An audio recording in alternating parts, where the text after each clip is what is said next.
Chers amis, bonjour. Nous allons parler aujourd'hui de Bilham dans la paracha Balak. La paracha Balak peut se résumer en quelques mots. Ayant attribué les succès inattendus d'Israël à ses prières, le roi Balak prend peur et fait appel à Bilham pour maudire Israël.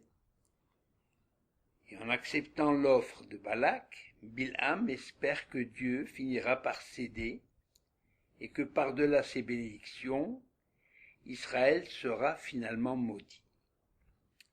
Qui est Bilham? Un visionnaire? Un sorcier? Un génie malfaisant? Un astrologue? Un véritable prophète? La personnalité de Bilham est insaisissable. Plus on l'approfondit, plus on s'aperçoit qu'il est tout cela à la fois. Une personnalité déroutante, à la fois douée d'une intelligence supérieure et en même temps d'une absence totale de sens moral. Pour Rav Shimshon Raphaël Hirsch, Bilham est un véritable expert en sciences occultes, un homme démon, pouvant influer favorablement ou défavorablement sur les destinées humaines. Telle était en tout cas la croyance répandue dans l'Antiquité, dans le bassin assyro-babylonien. Conscient de son impuissance à atteindre la performance d'un homme au pouvoir surnaturel tel que Moshe, son avidité pour le prestige et pour l'argent ont poussé Bilham à créer un mythe autour de sa personne. Pour Nachmanide, Bilham était un esprit malfaisant, comparable à l'ange de Esav qui a essayé d'exclure Yaakov de ce monde lors du combat nocturne au cours duquel Yaakov prit le nom d'Israël. Par ailleurs, Nachmanide affirme que l'intention divine avait été de faire bénir Israël par un prophète des nations, une personnalité de premier plan parmi les nations, pour que se réalise la prophétie adressée à Moïse, Baruch tiyeh mikol ha'amim, que l'on doit traduire, tu seras béni par tous les peuples. On traduit ici mikol, non pas comme d'habitude, tu seras béni plus que tous les peuples, mais par tous les peuples, mikol, par tous. En clair, Hachem tient à ce qu'Israël soit reconnu en ce qu'il défend la vérité divine et à ce que le monde entier lui en rende hommage, même ses ennemis les plus acharnés. Tous les midrashim et tous nos commentateurs essayent de comprendre comment Hachem a pu accorder le don de prophétie à un homme aussi pervers, aussi vil. En effet, le don de prophétie n'est attribué qu'à des personnes ayant atteint un très haut degré de spiritualité. Le Rav Chaikin Zal, Rosh Yeshiva d'Aix-les-Bains, a donné de cette situation une image saisissante. Les nations se plaignirent devant Dieu en disant « Si nous avions un prophète comme Moshe, nous aurions, nous aussi, suivi le chemin qui conduit vers Dieu. » Alors Hachem leur accorda un prophète aussi grand que Moshe. Mais voilà, il ne suffit pas qu'Hachem donne des possibilités physiques, matérielles ou intellectuelles à une personne pour que celle-ci s'élève au-dessus du commun du peuple. Il est indispensable que cette personne fasse bon usage des facultés et des possibilités dont Hachem l'a doté. Hachem porte le nom de le Tout-Puissant, en ce sens qu'il est capable d'assister sans intervenir au niveau du comportement des hommes, même si ce comportement dépasse les normes supportables dans le domaine les normes du supportable dans le domaine du mal et de la cruauté, en vertu du libre arbitre qu'il a accordé à ses créatures, qui seront jugées selon leur comportement. Hachem ne veut pas d'un monde de robots parmi les êtres humains, car un tel monde existe déjà au niveau de l'univers, peuplé de serviteurs d'Hachem tels les anges ou les astres. Pour toutes les raisons exposées, Hachem a accordé le don de prophétie à Bilam. Mais comment se fait-il que Bilam soit devenu tout le contraire de Moshe Rabbeinu? Le Rav Chaikin Zal donne l'image suivante. Une dame est allée déguster chez sa voisine un kugel aux pommes de terre. Un kugel tellement succulent qu'elle avait un parfum de paradis. Alors elle décide d'en faire un chez elle. Elle prend la recette, elle s'y conforme à la pincée de sel près. Quand elle en porta une cuillerée à la bouche, après l'avoir sorti tout doré du four, quelle catastrophe! Le goût était tellement mauvais, et une odeur pestilentielle. Elle courut aussitôt chez la voisine pour lui raconter sa mésaventure. As-tu mis tous les ingrédients? Oui, bien sûr. As-tu respecté les proportions? Mais oui, bien sûr, à la pincée de sel près. Je ne comprends pas, dit la voisine interloquée, en ajoutant, mais dans quoi as-tu fait cuire le kugel? Après un éclair de réflexion, la dame déclare, ah oui, je l'ai mis dans un kéli, enfin dans une marmite, dont je m'étais servi pour cuire du poisson, et que j'avais oublié de laver. Ah, eh bien, ça y est, je vois. Ça vient du kéli, ça vient de l'ustensile. Et la voisine ne cessa de répéter, mais il fallait utiliser un kéli, un propre, il fallait bien laver la marmite, pas seulement pour qu'elle soit propre, mais aussi pour la débarrasser de la mauvaise odeur du poisson pourri. Et le Rav Chaikin conclut en disant, toute la vie est une histoire de kéli, de récipient. On a beau avoir de grandes possibilités dans tous les domaines, physiques, intellectuels, matériels, tout dépend des qualités humaines de la personne et de ce qu'elle fait des dons accordés par Dieu. Nos sages insistent d'ailleurs sur la différence fondamentale entre le niveau moral de Bilham et celui de Moshe. Chez Moshe Rabbeinu, l'inspiration prophétique est le résultat d'un travail lent et patient, les résultats de la formation du caractère, du développement des qualités et des vertus personnelles, surtout celles qui mènent à l'humilité et à la dignité de la personne. Moshe Rabbeinu était l'homme le plus humble de la terre, mais c'est pas tombé du ciel. C'est un travail lent, patient, long.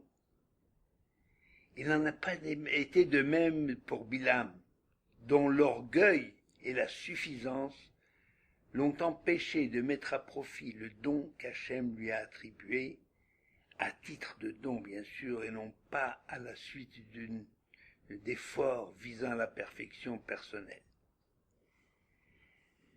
Bilham n'a pas mené comme Moshe cette lutte acharnée contre les tentations de l'instinct du mal par l'exercice de la justice et la pratique de la charité. Pour Ibn Ezra, Bilham était incontestablement doué d'une grande intelligence, dont il va se servir pour accréditer ses dons prophétiques aux yeux de son entourage. Grâce à ses connaissances en astrologie, il pouvait prévoir pour une personne venue le consulter un événement heureux ou un événement malheureux, et il le bénissait ou le maudissait en conséquence. Les gens étaient alors persuadés que c'est sa bénédiction ou sa malédiction qui se réalisait. Or, nous savons, par l'enseignement de nos sages, qu'il faut accepter avec joie toute bénédiction qui vous est adressée, par n'importe qui d'ailleurs, sans distinction de religion, car une bonne parole venant du cœur a toujours des chances de se réaliser, fût-ce un simple bonjour, mais non conventionnel. Il en est ainsi des malédictions qu'il faut éviter de prononcer, même à l'égard de soi-même, et de ne pas prendre à la légère les malédictions venant d'une personne qui paraît ordinaire, car cette malédiction peut être suivie d'un effet concret. C'est pour dire combien la parole est importante, la puissance de la parole. Et Bilam avait justement ce don d'interpréter, d'abord de s'exprimer, mais aussi d'interpréter des rêves et bien d'autres augures, par exemple le vol ou les cris d'oiseaux. À propos du verset du Deutéronome, au chapitre 32, verset 4, il est écrit « Hatsur tamim paolo », c'est-à-dire Hachem, Dieu, notre rocher, agit avec rectitude. Et le Midrash souligne qu'Hachem voulait éviter que les nations crient à l'injustice. Alors il leur a suscité un prophète, en l'occurrence Bilam. Mais quand ils vinrent se plaindre de Bilam et de sa conduite, Hachem leur fit remarquer qu'ils sont doublement fautifs. Ils étaient fautifs de suivre Bilam, de faire appel à ses services, au lieu de s'en éloigner, et la deuxième chose, fautif de n'avoir pas adhéré à la loi généreuse qui était proclamée par Moshe, c'est-à-dire la loi dont ils ont entendu parler, puisque la révélation, le Midrash dit qu'elle a été entendue partout dans le monde. Bilam était cupide et courait après l'argent. La Torah en témoigne lorsque Bilam fait allusion au refus de Dieu de partir avec les envoyés de Balak pour maudire Israël en leur disant « Même si Balak me donne sa maison remplie d'or et d'argent, je n'irai pas avec vous. » Sous-entendu, comprenne qui voudra. Et Balak a compris très vite l'allusion en envoyant une délégation plus importante et des cadeaux plus somptueux. Parce que Bilam, c'était un professionnel qui ne s'intéresse qu'à la rétribution de ses services. Quant à la cause qu'il doit défendre, il n'en a cure. Il lui arrive de bénir ce qu'il a maudit et le contraire, de maudire ce qu'il a béni, sans se préoccuper du problème de justice, de vérité ou d'équité. Mais dès qu'il s'est agi d'Israël, il s'est senti concerné, parce qu'il ne rater jamais une occasion de nuire à Israël. Je ne peux pas m'empêcher de faire le parallèle avec tout ce qui se passe aujourd'hui dans le monde, et de désigner du doigt tous ces donneurs de leçons, tous ces amoureux et ces défenseurs de la paix, tous ces épris de justice pour défendre la veuve, l'orphelin, l'opprimé, qui sont sourds et muets face à toute la misère du monde qui s'étale sous leurs yeux. Mais dès que le nom d'Israël est prononcé, dès qu'Israël est impliqué de près ou de loin, ils se réveillent soudain et les voilà sur le pied de guerre pour agiter le fanion de la justice. Dès qu'il a justement Bilam, dès qu'il entend parler d'Israël, eh bien Bilam lui aussi tend soudain une oreille intéressée. Quelle est l'origine de la haine portée par Bilam à l'encontre d'Israël? Il faut remonter à sa naissance. Selon le traité Sanhédrin, page 105a, Bilam était le fils de Lavan, le beau-père de Yaakov, et selon le Midrash al-Chouma,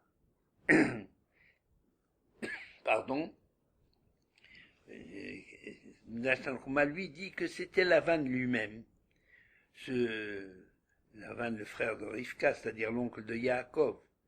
D'autres disent qu'il était simplement le Gilgoul de Lavan.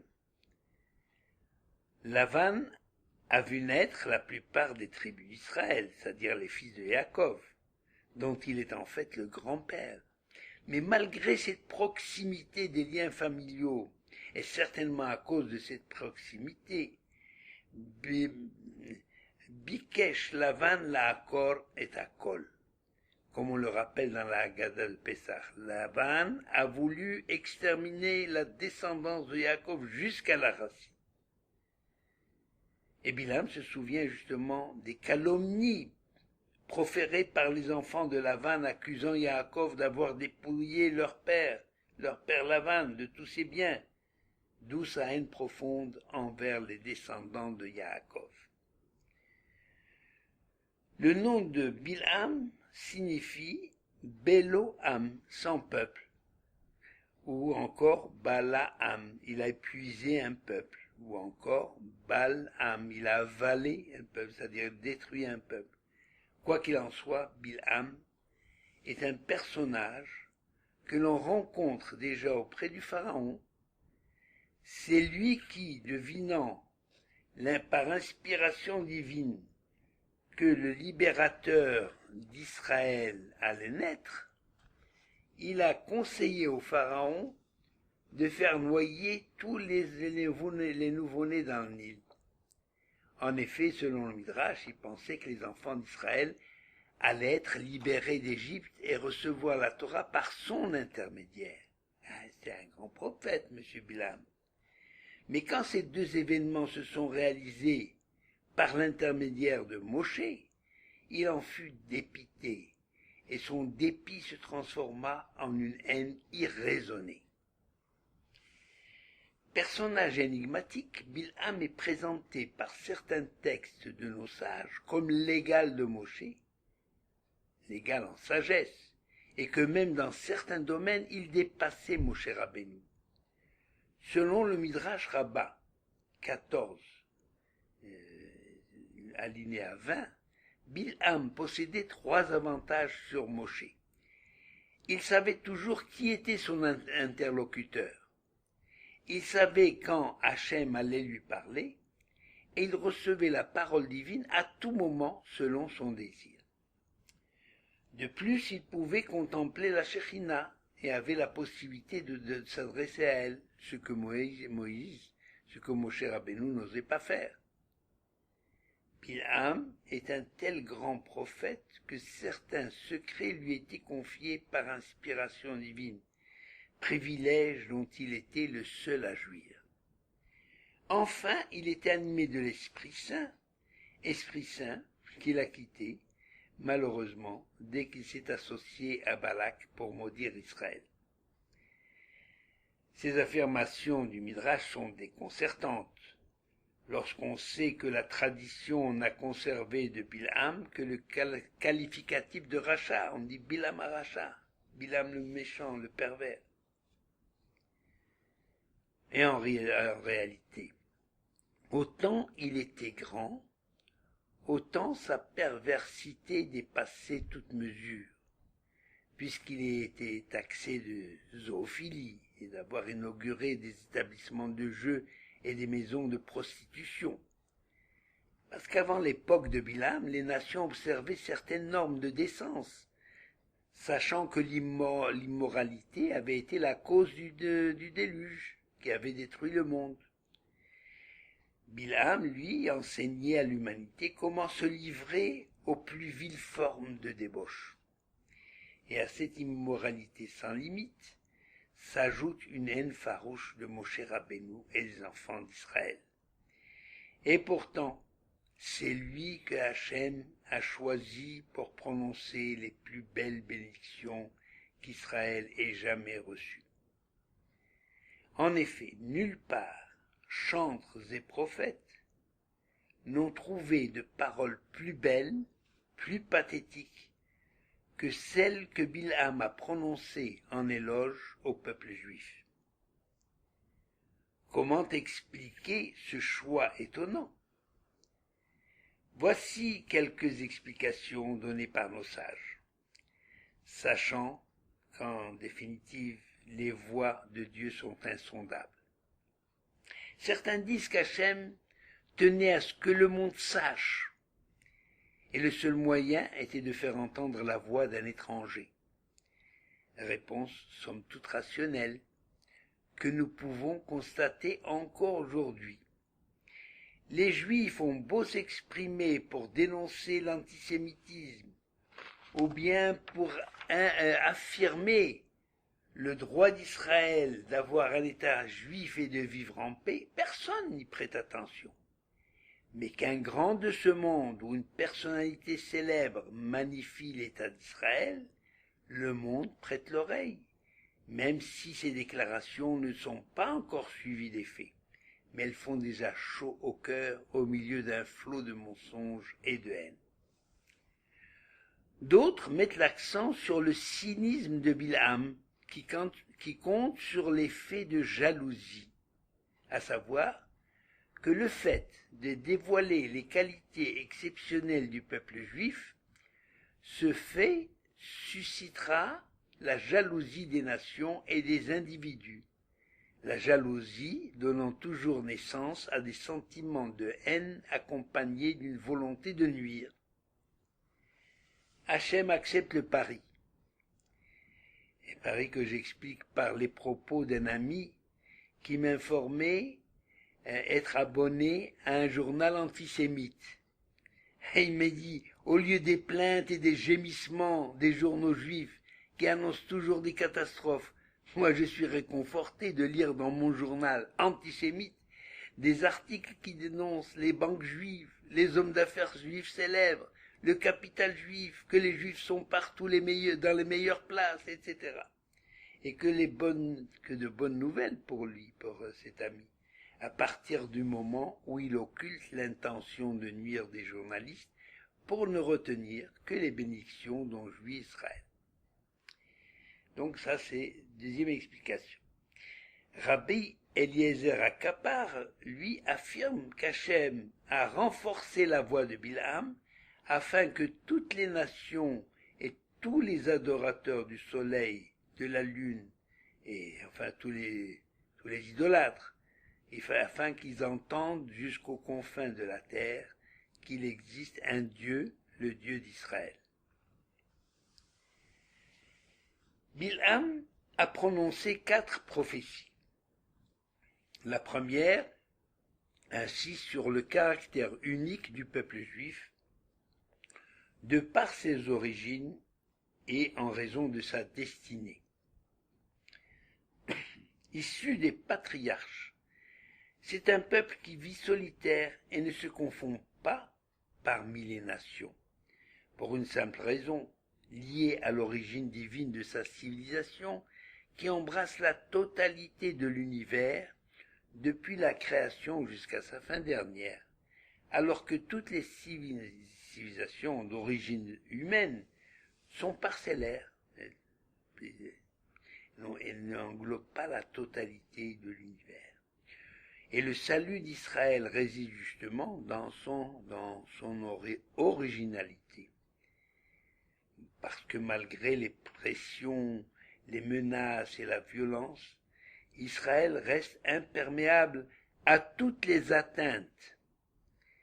Et Bilham a trouvé la formule exacte en disant « Am levada dishkon », un peuple qui demeure solitaire, ni au-dessus, ni en-dessous des autres, mais à part. Une solitude qui n'en est pas une, puisque Hachem l'accompagne partout, dans l'épreuve comme dans la joie. La seconde prophétie touche à la protection particulière dont jouit le peuple juif de la part du Très-Haut, de la part de Dieu, qui assure sa pérennité et sa grandeur. À ce jour, nous sommes témoins de cette protection. Ce n'est pas faute d'avoir manqué des tentatives de destruction de notre peuple, comme le récitons dans la Haggadah, le soir de Pessah, Shelo Echad Bilvad Amad Aleinu Lechalotenu. C'est pas un seul qui s'est levé pour nous anéantir, nous exterminer. C'est à chaque génération que Dieu doit intervenir en faveur de son peuple, qui a assisté justement à la disparition des grandes puissances qui ont cherché à le détruire et à l'effacer de la surface de la terre.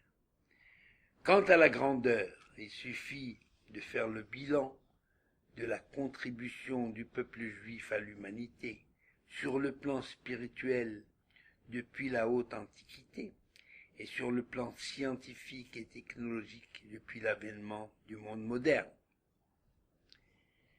La troisième prophétie annonce l'installation du peuple juif sur sa terre, où il demeurera en paix et en sécurité autour de ces demeures qui font l'admiration de Bilam. Matovu alecha Yaakov, quelles sont belles tes tentes, ô Yaakov, tes demeures, ô Israël. Il s'agit du système familial et de la transmission de la tradition à l'intérieur du foyer juif. Ce système a permis au peuple juif de traverser les siècles dans la pureté et l'authenticité du message divin, malgré les tentations nombreuses et les offres alléchantes des ennemis d'Israël. Et même si aujourd'hui des Juifs oublient leur origine et se détournent de leur richesse intellectuelle et spirituelle qu'est la Torah, comme cela a été le cas d'ailleurs tout au long des siècles passés, Hachem fait confiance à son peuple, tant que gît dans le cœur de chaque Juif une étincelle de sainteté. Et nous le constatons d'ailleurs aujourd'hui, tous ces retours, tous ces Baal et Tchouba qui viennent de familles complètement assimilées. La quatrième prophétie porte sur les temps messianiques. La fin des temps est un sujet permanent, un sujet de préoccupation pour le peuple juif, parce que l'attente du Messie et le retour sur terre de la présence divine fait partie du quotidien. Matin, midi et soir, nous souhaitons voir de nos yeux cette manifestation divine, comme on le proclame dans la Hamida. Puissions-nous voir de nos yeux ton retour à Sion. C'est d'ailleurs la seule fois dans la Torah où il est fait allusion de manière claire à la fin des temps. C'est la seule fois dans la Torah donc. C'est Bilam qui affirme Er'enu veloata. Je le vois, mais ce n'est pas encore l'heure. Je le distingue, mais il n'est pas proche. C'est-à-dire que, en fait, dans notre histoire, on sait que Yaakov avait commencé par vouloir révéler la fin des temps à ses enfants, mais l'inspiration divine l'a quitté, et il s'est contenté de leur donner sa bénédiction. Moshe Rabbeinu a lui aussi transmis une vague idée du futur, mais son message restera purement allégorique. Bilham seul réussit à nous dévoiler la fin des temps. Révélation que nos sages évitaient d'aborder de manière précise, au point que dans le traité talmudique Sanhedrin 97b, il est écrit que disparaissent les calculateurs de la fin des temps. C'est-à-dire, il ne faut pas le ketz hayamim. On doit éviter de faire des calculs. Bilham, lui, nous dévoile que le Messie est en route, mais qu'il mettra très longtemps à venir. Au temps messianique, le monde sera inchangé. La seule différence est qu'Israël sera reconnu par les nations qui l'apprécieront à sa juste valeur, et qu'Israël n'aura plus à souffrir de leur haine et de leur violence injuste. Israël poursuivra dans la sérénité sa mission de porte-parole de la présence divine dans le monde, et celle d'y faire régner le bien. À la fin des temps, il n'y aura pas de destruction du monde, comme l'annoncent les oiseaux de mauvais augure, pour attirer dans leur lieu de culte des fidèles crédules et naïfs. Par ailleurs, Bilham laisse entendre qu'il y aura des affres du Messie, une période trouble, une période de violence avant l'arrivée du Messie. Après avoir subi la colère de Balak qui lui reproche de bénir plutôt que de maudire Israël, Bilham délivre son dernier message à qui voulait l'entendre. Un message énigmatique. Mi yirye, misumo el. Ce verset constitue un véritable casse-tête pour le traduire, pour le comprendre. Voici quelques traductions données de ce verset selon les auteurs, les commentateurs. Mi yirye, oi mi yirye misumel. Hélas, qui vivra après que Dieu l'aura établi? Ou bien, hélas, qui survivra quand il se fait Dieu? Ou encore, hélas, qui survivra lorsque Dieu réglera ses comptes avec nous? Ou encore, malheur, qui survivra lorsque Dieu imposera ces choses? Ou encore, qui survivra d'avoir placé Dieu? Sortant de cet épais brouillard de traductions incompréhensibles, j'ai trouvé la lumière dans les commentaires du Midrash Yalkut, dans les Pirkei de Rabbi Eliezer et enfin dans les commentaires du Netziv. Le Yalkut interprète ainsi ce verset. Malheur à la nation qui, au temps futur, au moment où s'accompliront pour Israël les prophéties messianiques, malheur à la nation qui tentera de s'interposer entre le Père céleste et ses enfants. Ce serait intervenir entre le lion et la lionne au moment de leur étreinte amoureuse. Tandis que Rabbeinu Bechaye se référant au Pirkei de Rabbi Eliezer, mi yirye misumo el, si on intervertit les lettres, cette phrase devient Oi mi yirye mi Ismaël. Qui survivra à Ismaël? Parce qu'Ismaël a ceci de commun avec Israël, c'est que c'est Dieu qui a désigné leur nom et qui a justement incorporé son propre nom dans ces noms de Israël et Ismaël. C'est le mot El. C'est les deux seuls peuples qui portent ce nom, qui portent le nom de Dieu dans leur nom. Le sens du verset devient « Qui survivra à l'époque où, déployant leur férocité, les descendants d'Ismaël livreront bataille à Israël. Heureux celui qui survivra pour voir le moment où les ennemis d'Israël tomberont entre les mains du Messie, le Mashiach. Le moment où l'orgueil des peuples pervers sera confondu et où Israël deviendra la bénédiction des nations.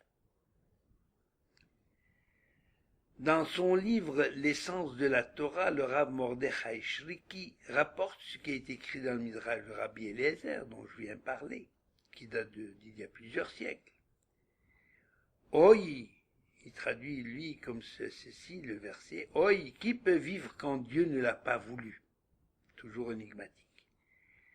En hébreu donc, le nom de Dieu apparaît dans l'expression Misumo El, et le Midrash révèle que du fait que le nom de Dieu, El, n'apparaît que dans les noms des deux peuples, Israël et Ismaël, il les met face à face, il met face à face ces deux peuples, en disant « Malheur à celui qui vivra sous la domination d'Ismaël », en ajoutant cette précision, « À la fin des temps, Ismaël fera 15 choses sur la terre d'Israël.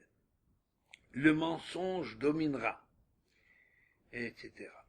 Un bâtiment sera édifié sur l'emplacement du temple, etc. Il fera 3 guerres contre Israël. Et alors, la conclusion est alors le Messie arrivera. Ce texte écrit il y a des siècles, chacun peut en constater un début de réalisation. Et justement, si on a bien compris cette révélation, eh bien c'est une invitation à des prières ferventes pour surmonter cette ultime épreuve qui est imposée à Israël.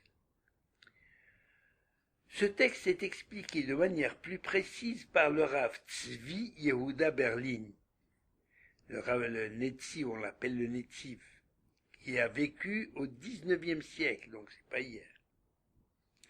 Après avoir contemplé, il dit la chose suivante, le Netziv dit la chose suivante, après avoir contemplé d'un regard admiratif les tentes d'Israël, Bilam pousse un cri, oi oi oi, mi yichye mi Sumoel. On sait très bien que oi est un mot de plainte. Il semblerait que Bilam ait gémi comme un vieux juif, en disant oi oi oi, qui survivra d'avoir placé Dieu? On ne comprend pas ce que ça veut dire.